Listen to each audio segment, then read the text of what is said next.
वन्मुक्तिप्रदं देवं क्षमापूर्णं जगद्गुरुं वन्दे परमहंसाख्यं नित्यानन्दाय स्वागतम् आनन्दानुभवास्वादं सर्वरोगनिवारकं वन्दे पापविनाशक्तं नित्यानन्दाय स्वागतम् नित्यमुक्तं निर्विकल्पं ध्यानलोकप्रदीपकं वन्दे शान्तमयं बन्धं नित्यानन्दाय स्वागतम्. பரமஹம்ச நித்யானந்தர் ஓர் வாழும் அவதார புருஷர். பிறப்பிலிருந்தே ஞானத்தை, ஞான சக்தியை வெளிப்படுத்திய பிறவி யோகி. 500க்கும் மேற்பட்ட புத்தகங்களை 27 மொழிகளில் அருளிய எழுத்தாளர். 8000 மணி நேரத்திற்கும் மேல் ஞான கருத்துக்களை மொழிந்துள்ள அரிய பேச்சாளர். ஆயிரக்கணக்கானவர்களுக்கு உணவு, மருத்துவம், கல்வி, ஆன்மீகம் போன்ற துறைகளில் ஒப்பற்ற சேவை செய்து வரும் சமூக சேவகர். லட்சக்கணக்கானவர்களுக்கு தலைவலி முதல் கேன்சர் வரை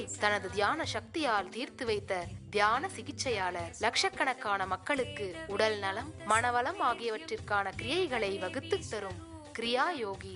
கோடிக்கணக்கான மக்களுக்கு வாழ்வியல் பிரச்சனைகளுக்கான தீர்வுகளை தந்த வாழும் ஞானி.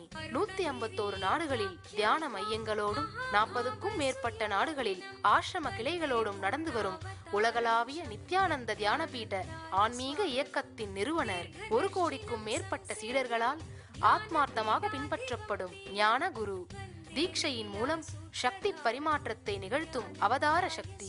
பாரம்பரிய யோக கலையை ஆயிரக்கணக்கான யோக மையங்கள் மூலம் உலகமெங்கும் எடுத்துச் சென்ற நவீன கால யோகி. லட்சக்கணக்கான மக்களுக்கு குண்டலினி சக்தியை உயிர்ப்பித்து அஷ்ட சித்திகளை அருளும் அஷ்டமா சித்திதாயகன்.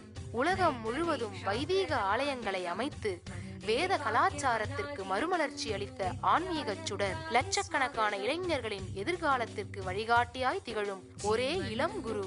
உலகிலேயே இணையதளத்தின் மூலம் அதிகமாக பார்க்கப்படும் ஆன்மீக குரு. அரசியல் துறையிலும் ஊடகத்துறையிலும் ஊடுருவி இருக்கும் நாத்திக ரவுடி கும்பல்களால் தொடுக்கப்பட்ட மத தாக்குதலையும் தாண்டி ஒப்பற்று ஒளிரும் ஆன்மீக ஒளி. அசைக்க இயலாத, என்றென்றும் நிலைத்திருக்கும் ஞான கல்ப விருட்சம். आनन्दानुभवास्वादं सर्वरोगनिवारकं वन्दे पापविनाशक्तं नित्यानन्दाय स्वागतम् नित्यमुक्तं निर्विकल्पं ध्यानलोकप्रदीपकं वन्दे शान्तमयं बन्धं नित्यानन्दाय स्वागतम् आनन्दगन्धसञ्चारं सर्वोपाधिविनिर्मुक्तं वन्दे ज्ञानालयं नाथं नित्यानन्दाय स्वागतम्.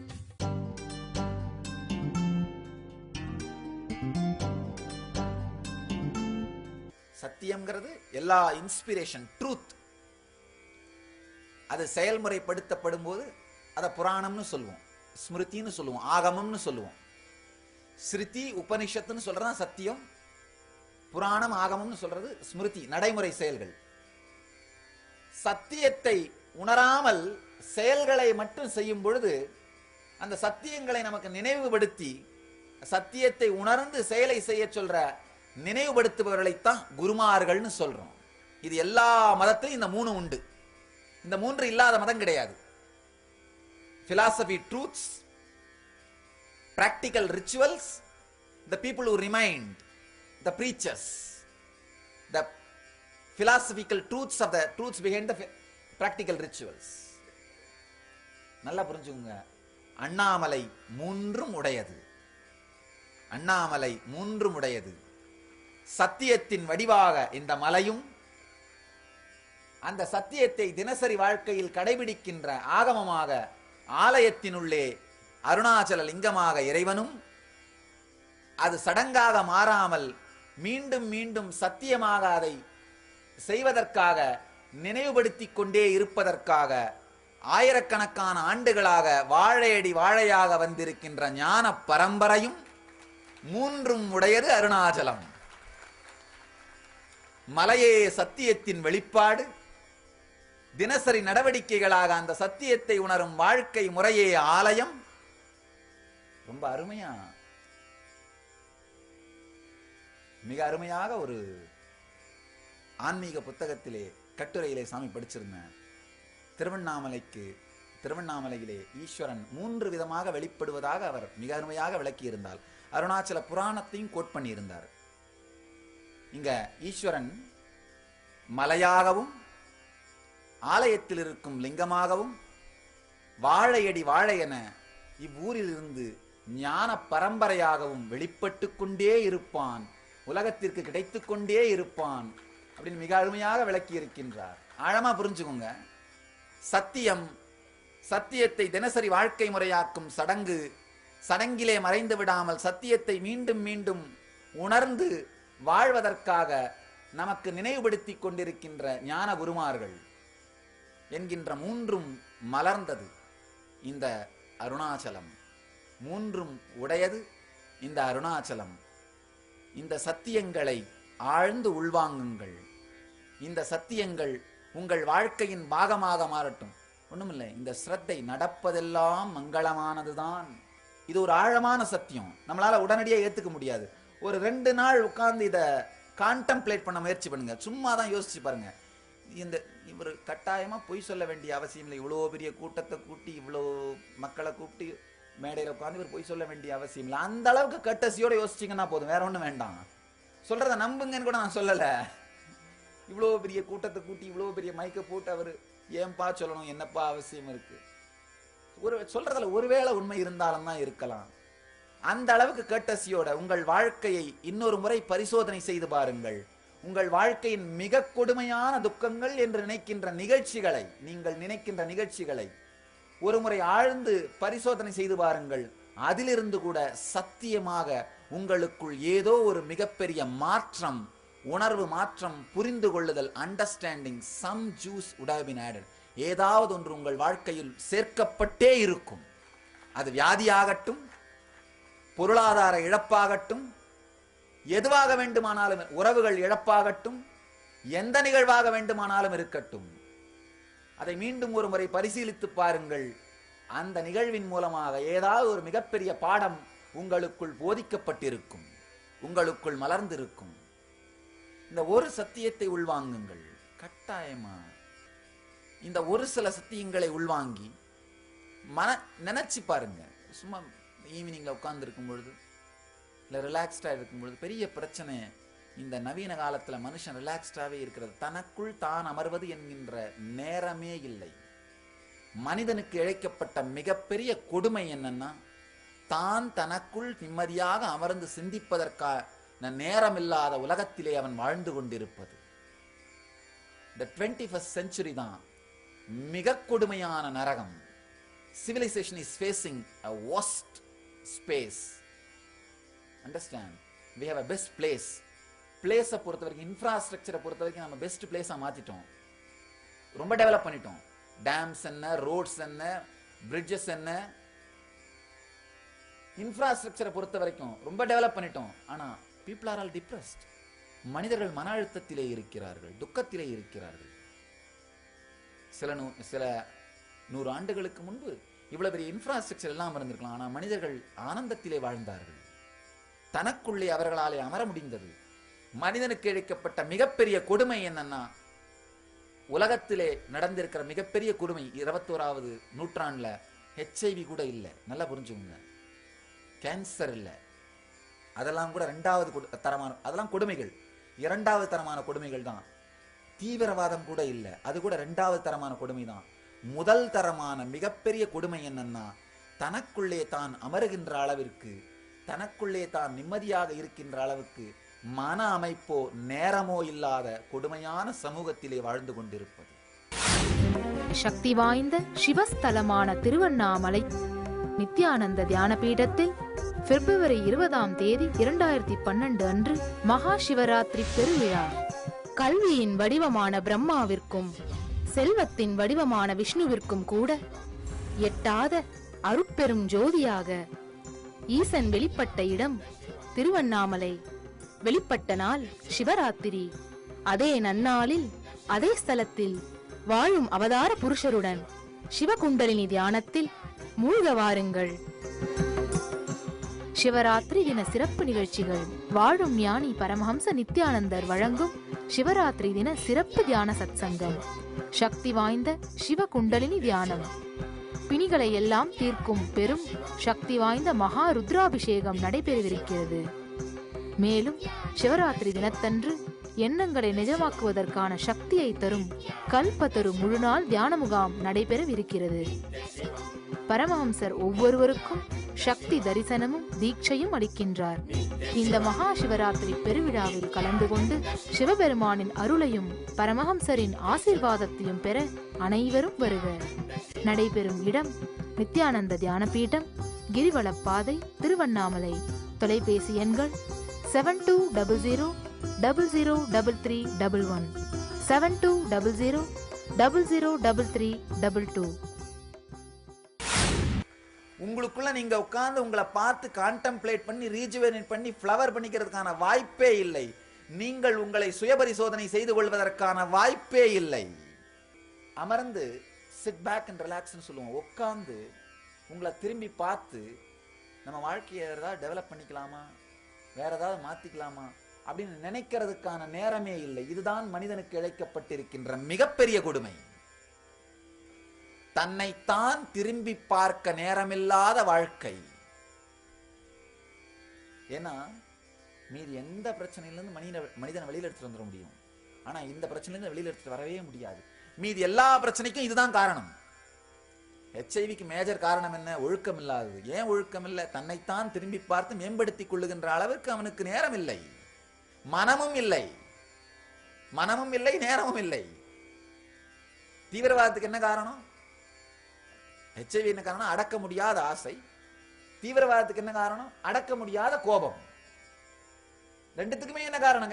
ஆதி காரணம் என்ன? அடக்க முடியாத ஆசையாக இருந்தாலும் அடக்க முடியாத கோபமாக இருந்தாலும் அடிப்படை காரணம் என்ன? தன்னைத்தான் திரும்பி பார்த்து மேம்படுத்திக் கொள்ள இயலாதது.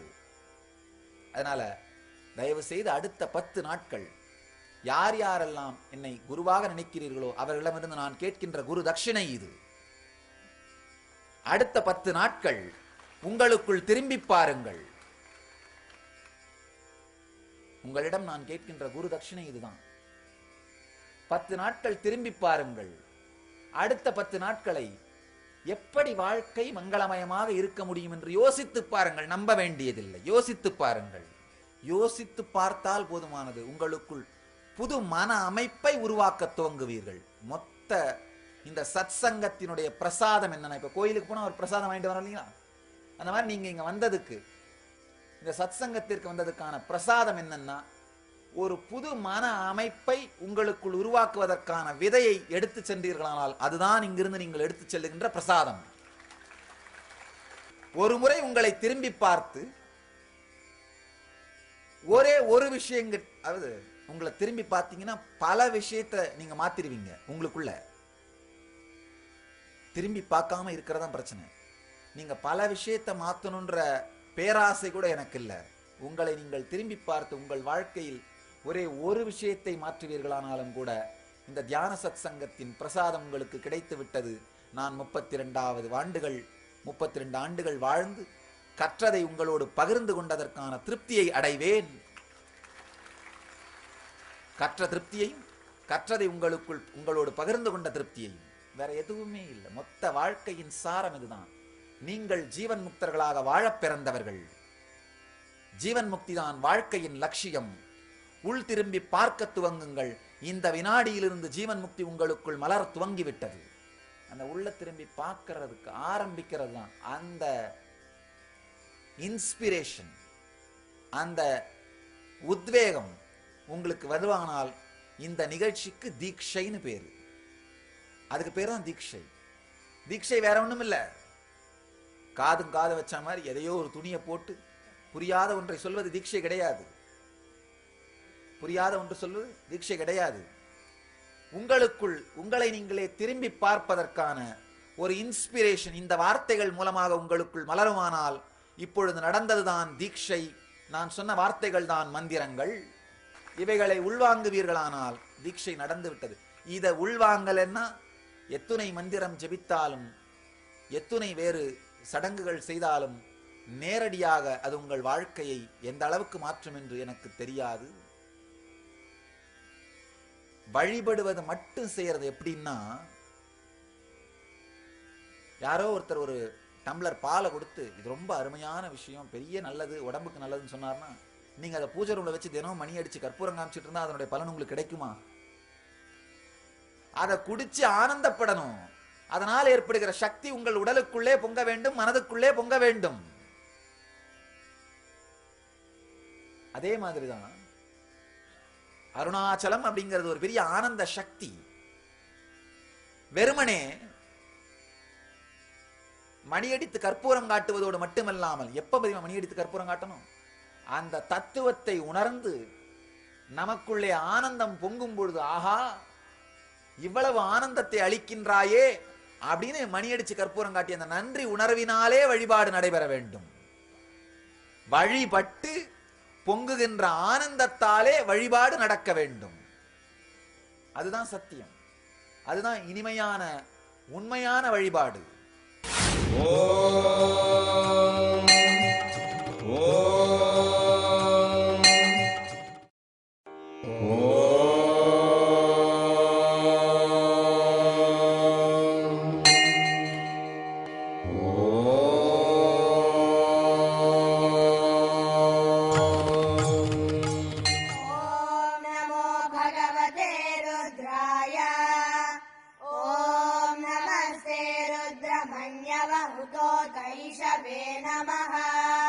नमस्ते अस्तु धन्वने बाहुभ्यामुतते नमः।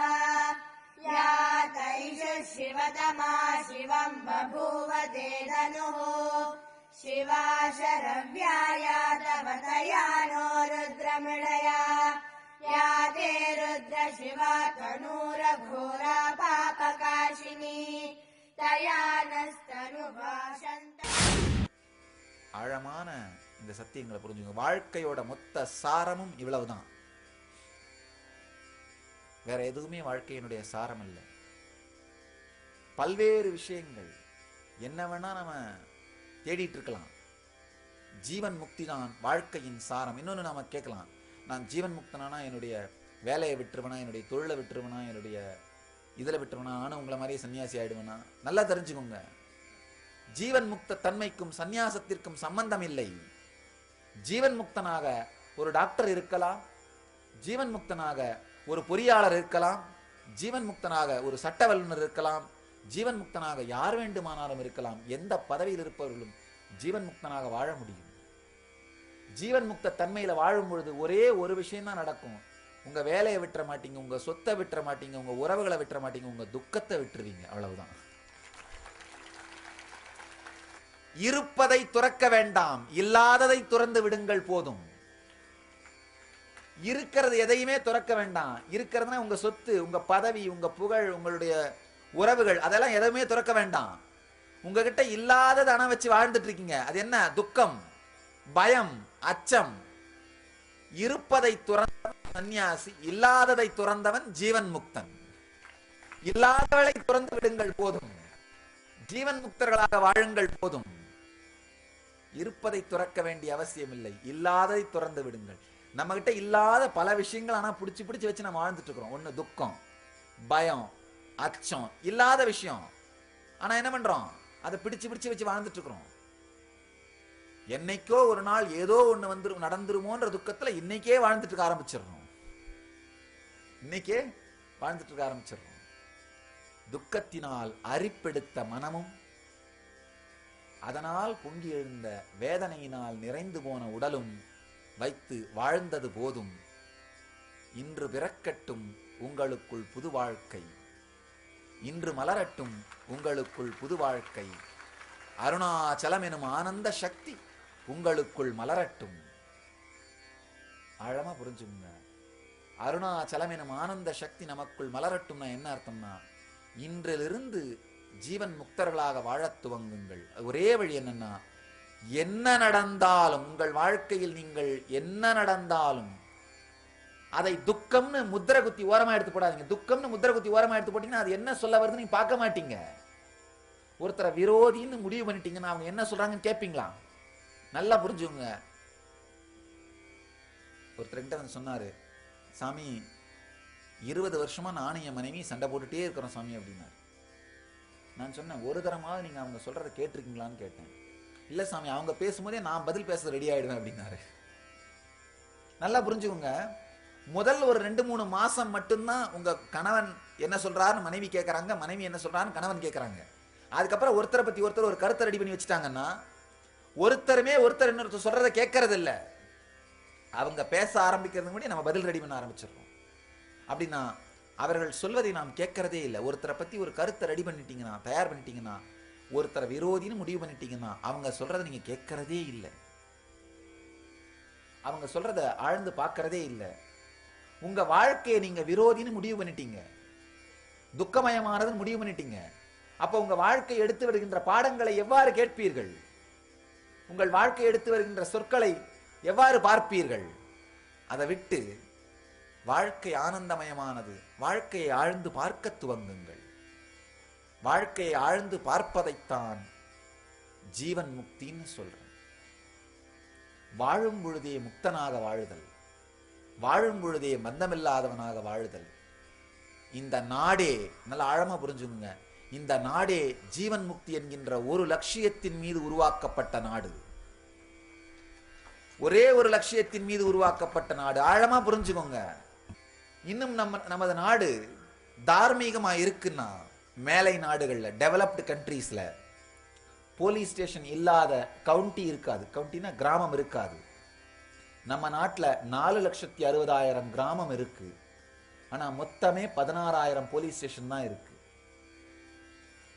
4,60,60,000 கிராமங்கள், 14,000 போலீஸ் ஸ்டேஷன், 16,000 போலீஸ் ஸ்டேஷன் தான் இருக்கு. நல்லா புரிஞ்சுக்கோங்க, நம்ம நாடு வெறும் லா என்ஃபோர்ஸ்மெண்ட் டிபார்ட்மெண்டால இல்ல, தர்மா என்ஃபோர்ஸ்மெண்ட் டிபார்ட்மெண்டால இருக்கு.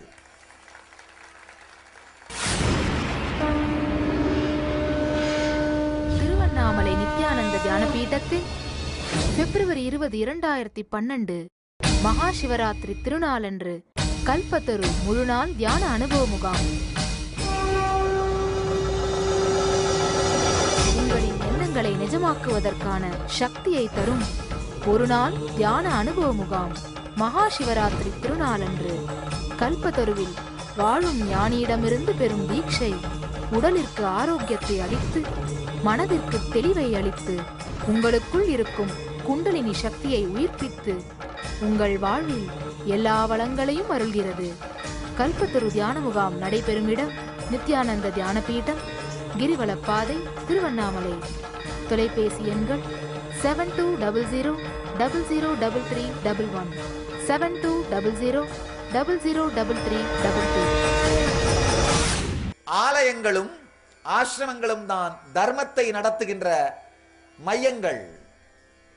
தர்மா என்ஃபோர்ஸ்மெண்ட் டிபார்ட்மெண்ட் 1 கோடி ஆலயங்கள், ஆசிரமங்கள் இந்தியாவிலே இருக்கின்றது. 1 கோடி. தினந்தோறும் வழிபாடு நடக்கின்ற, எவ்ரி டே வேர் காங்கிரிகேஷன் ஹேப்பன்ஸ், தினந்தோறும் காங்கிரிகேஷன் வழிபாடு நடக்கின்ற ஆலயங்களும் ஆசிரமங்களும் இந்தியாவில் 1 கோடி இருக்கின்றது. அதனால்தான் இன்னமும் இன்னொரு முக்கியமான தகவல், இன்னமும் இந்தியாதான் மிக குறைந்த கிரைம் ரேட் இருக்கிற நாடா இருக்கு.